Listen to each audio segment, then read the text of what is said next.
Kejadian yang mau gue ceritain kali ini terjadi di tahun 2017.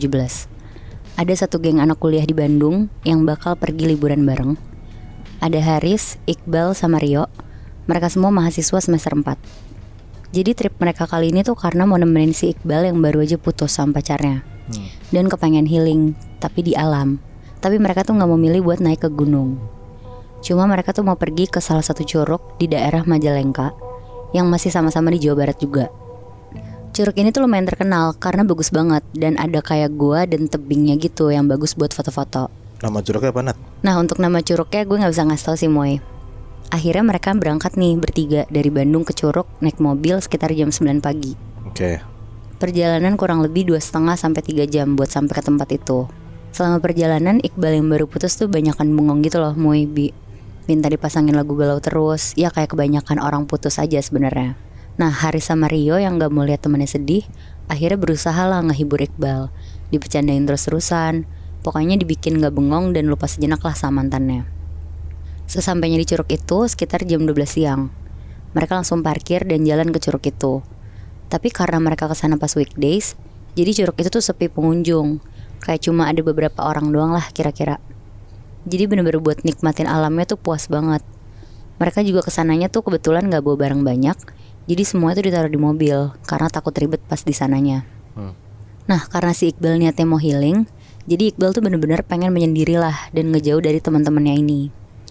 Akhirnya Iqbal kayak nyisirin jalan, batu-batuan.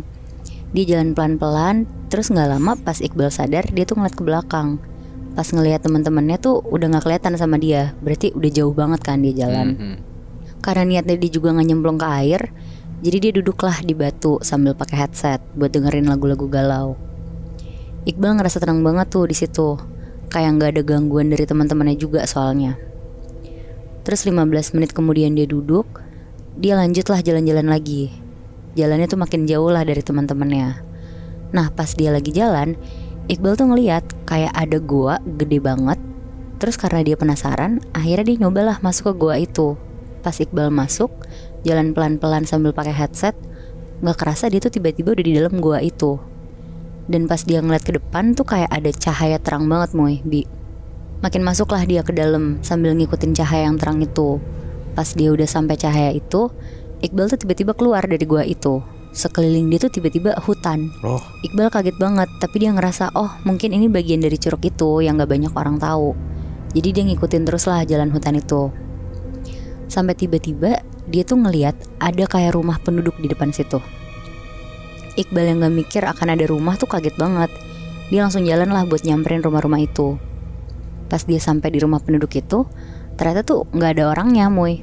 Gak ada warga sama sekali lah di situ.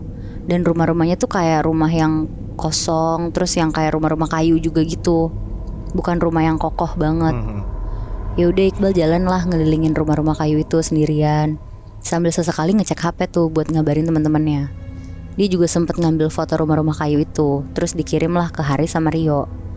Tapi ya mungkin karena itu posisinya hutan, sinyalnya tuh gak ada sama sekali, jadi gak kekirim. Tapi ya karena Iqbal ngerasa masih terang dan dia inget jalan pulang, jadi dia santai aja lah terus jalan ngeliat ke sekitar. Sampai akhirnya Iqbal tuh ngeliat di ujung pohon tuh ada kakek-kakek kayak lagi bawa kayu di pundaknya. Kakek-kakek ini tuh cuma kayak pakai singlet putih doang. Terus ngeliatin Iqbal dari jauh kayak matung gitu ngeliatinnya. Iqbal yang ngerasa diliatin, akhirnya dia jalan lah nyamperin kakek itu. Tapi pas Iqbal makin ngedeket, kakek itu tuh kabur, Moy. Dia juga bingung kenapa kakek itu kabur. Ya udah tuh akhirnya dia gak ngambil pusing lah karena mikirin kakek itu. Akhirnya dia balik lagi ke arah rumah penduduk. Terus dia duduk di salah satu rumah kayu itu sambil foto-foto pemandangan yang bisa dia lihat juga. Dan ini dia masih benar-benar sendirian aja? Sendirian aja, Moy. Terus pas dia lagi asik foto-foto, dari belakang tuh tiba-tiba ada yang nyolek dia. Terus langsung larilah ke dalam rumah yang nyolek itu tuh. Terus Iqbal tuh juga denger ada suara kayak ketawa anak kecil gitu, Moy. Di situ Iqbal tuh kaget banget karena gak nyangka ada anak kecil kan. Akhirnya diikutin lah sama Iqbal, dia masuk ke rumah itu. Rumah itu tuh isinya debu banget, sampai kayak kalau pas dia jalan aja tuh ada bekas langkah kakinya saking berdebunya. Kayak rumah gak pernah ditinggalin gitu ya? Iya bener, Dan di dalam situ tuh juga gelap banget, gak ada cahaya. Akhirnya Iqbal ngikutin lah sumber suara anak kecil ketawa-tawa itu. Sampai akhirnya suaranya tuh kenceng banget di dalam salah satu kamar. Pelan-pelan lah akhirnya dibuka sama Iqbal gagang pintunya. Pas dia buka, baru sedikit kebuka, Iqbal tuh ngeliat di dalam kamar itu tuh banyak banget tuyul, Moy. Ih, Waduh, Dan semua tuyul itu tuh ngeliatin Iqbal. anjir. Iqbal langsung nutup pintu lah, dia langsung lari keluar rumah itu. Pokoknya dia bener-bener ninggalin kawasan rumah penduduk itu. Dia tuh nyoba buat nyari jalan pulang dia tadi. Tapi dia udah lari sekenceng mungkin, dia tuh tetap gak nemuin gua gede tempat dia keluar tadi. Bahkan ya, di kanan kirinya dia tuh kedengeran jelas ada suara ketawa-tawa. Udah bukan anak kecil lagi, bahkan suara perempuan ketawa pun dia denger. Aduh, anjing serem Terus banget. dia masih sendiri kan? Masih sendiri Moy di situ. Anjing. Akhirnya Iqbal yang gak mau denger suara itu tuh berusaha gedein suara lagu lah dari HP-nya dia. Tapi tiba-tiba HP-nya dia tuh mati. Di situ dia bener-bener bingung banget mau ngapain. Dia bener-bener tetap jalan doang, lurus ke depan, ngejauh lah pokoknya dari kawasan penduduk itu. Sampai akhirnya Iqbal yang gak bisa komunikasi apa-apa tuh milih buat duduk dulu di bawah pohon dan pasrah aja. Dia berusaha baca-baca doa, dia berusaha nginget-nginget jalan balik tadi. Sampai akhirnya dia tuh mikir kalau misalkan dia duduk doang, dia tuh gak akan ketemu jalan pulang kan. Akhirnya dia bangun lah dan jalan pelan-pelan. Sepanjang jalan tuh perasaannya si Iqbal juga kayak gak enak gitu loh. Dia tuh ngerasa kayak ada yang ngikutin dari belakang. Pokoknya dia ngerasain resah banget.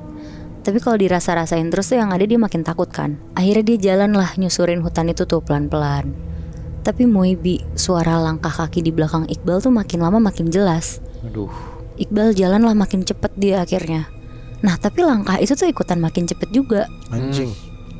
Dan tiba-tiba banget si Iqbal tuh ngeliat pakai matanya sendiri kalau sosok yang ngikutin dia di belakang itu tuh kayak jalan cepet banget nyalip dia ke depan. Ih, fuck. Sosoknya ini tuh terang banget, perempuan pakai baju putih bersih. Dari belakangnya sih kelihatannya kayak gitu. Nah tapi nggak tahu kenapa Iqbal tuh di sini bukannya takut, tapi malah pengen ngikutin sosok perempuan ini. Oh. Diikutin lah terus sama si Iqbal. Sampai akhirnya gak lama Iqbal tuh ketemu Moibi sama gua yang dia cari-cari dari tadi. Dan sosok itu tuh berhenti di depan gua itu. Pas sosok perempuan itu nengok ke arah Iqbal, Iqbal tuh lemes banget sampai jatuh yang kayak posisi berlutut gitu. Dia kaget banget, ternyata sosok perempuan itu tuh almarhumah mamanya. Oh. Oh, Jadi dia tuh diselamatin sama mamanya yang udah meninggal Moibi. Di situ Iqbal cuma bisa nangis, bahkan gak bisa berkata-kata. Sampai gak lama sosok mamanya yang dia lihat ini tuh hilang. Iqbal langsung masuklah ke dalam gua itu sambil lari dan keluar dari tempat dia masuk tadi. Dan pas dia keluar gua, Moibi, ternyata udah gelap banget. Dan dia tuh denger suara Haris sama Rio tuh lagi teriak-teriak manggil si Iqbal, lagi nyari-nyariin Iqbal. Dan ternyata Iqbal tuh udah hilang berjam-jam dicariin sama teman-temannya. Dan pas dia lihat jam juga itu udah jam 7 malam. Iqbal akhirnya langsung pulang lah sama Haris dan Rio sambil nyeritain apa yang dia alamin tadi. Bahkan si Iqbal tuh sampai mau ngasih lihat foto yang udah ada di HP-nya dia tadi, yang dia foto-foto itu. Tapi pas dikasih lihat tuh fotonya nggak ada, bener-bener hilang semuanya. Anjir. Dan mereka semua tuh curiga kalau misalkan si Iqbal tuh masuk ke dunia lain. wow. Gue gak kebayang kalau misalnya gak ada sosok almarhumah ibunya si Bi. Kayak pasti kan si Iqbal bakal nyasar dan nyangkut di portal gaib itu gak sih? Bener lagi, gue takut banget dia kejebak di sana gitu loh, nggak bisa balik lagi. Dan apakah emang karena dia lagi dalam keadaan rentan gitu ya, makanya dia bisa sampai masuk ke sana? Katanya kan kayak gitu dong. Kalau misalkan orang-orang tuh lagi nggak dalam keadaan fit, Iya. lagi galau, makanya banyak orang yang galau terus pengen healingnya ke gunung, suka kena sesuatu sendiri kan? Iya bener-bener kayak cerita lo waktu itu ya. Tapi kayaknya emang bener sih Bi, karena dia lagi galau, terus kayak dia tuh gampang terpengaruh gitu kali ya Bi. Jadi dia halusinasi ngeliat gua itu. Nah itu bisa jadi sih. Lebih peka dari kayak biasanya gitu loh. Iya.